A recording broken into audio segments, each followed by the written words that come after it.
Nĩ maithori na kĩgirĩko kĩnene mathiko-inĩ mamwe mwena wa Kathiani, aikari a mwena ũcio makĩhurũkia ũmwe wao Grace Mũngai hamwe na ciana ciake igĩrĩ na ũrĩa ũtararĩ mũciare thutha wa kũragwo na njĩra ĩrĩ na kĩriga. Nashukuru tena kwa sababu ya vile mmejitokeza kwa wingi kuja kuungana nasi familia ya Siovo na Mukodho katika kufanya hili jambo ambalo lilikuwa gumu sana.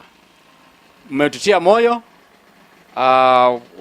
watu wa kanisa, na washukuru kwa sababu mmesimama nasi. Sina furaha, lakini tunasema kwa sababu Mungu ameona hivyo apeane ruhusa hiyo. Sisi ni kina nani tupinge? Yetu ni kusema Bwana tutie nguvu. Grace Mũngai ũrĩa ũrarĩ mũritũ, mwarĩ Joyce Katheu na Sharon marahithũkĩirwo nĩ mũndũ na kũmatabanĩria ngero ĩno, ndeto ĩrĩa ĩratigire itũra na kĩmako kĩnene. Sisi kama familia ilikuwa ni jambo ngumu, lakini kama vile nimesema ya kwamba ingekuwa mapenzi yetu, alingekuwa tu mapenzi ya watu wa Kathiani.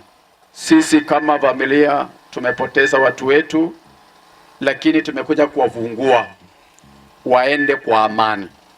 Kuona mwĩkũĩrwo mũnene wa ngero ĩno Amos Wambua wa mĩaka 23 nĩ aikĩtio ngono, famĩlĩ ĩna mwĩhoko wa kuona kĩhoto.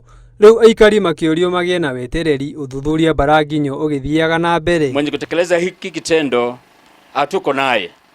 Ni vyema pia tuweze kupea sheria nafasi yake, iweze kufuata mkondo wake, kwa sababu hakuna mtu ambaye angefurahia mwingine akifunja sheria, lakini najua wanasheria wanashughulikia hiyo. Kwa hivyo tutulie kwa amani, tungojee vile mkondo wa sheria utaenenda, kwa sababu haki ni vizuri itendeke. Na haki kitendeka, mioyo inapona. Aikari maugĩte makũnyitanĩra na famĩlĩ ĩyo ihinda-inĩ rĩrĩ iritũ na gũtigĩrĩra nĩ makinyĩrwo nĩ kĩhoto. Marafiki zetu kutoka Mwingi, kutoka mahali kwingine kokote, tudumishe urafiki.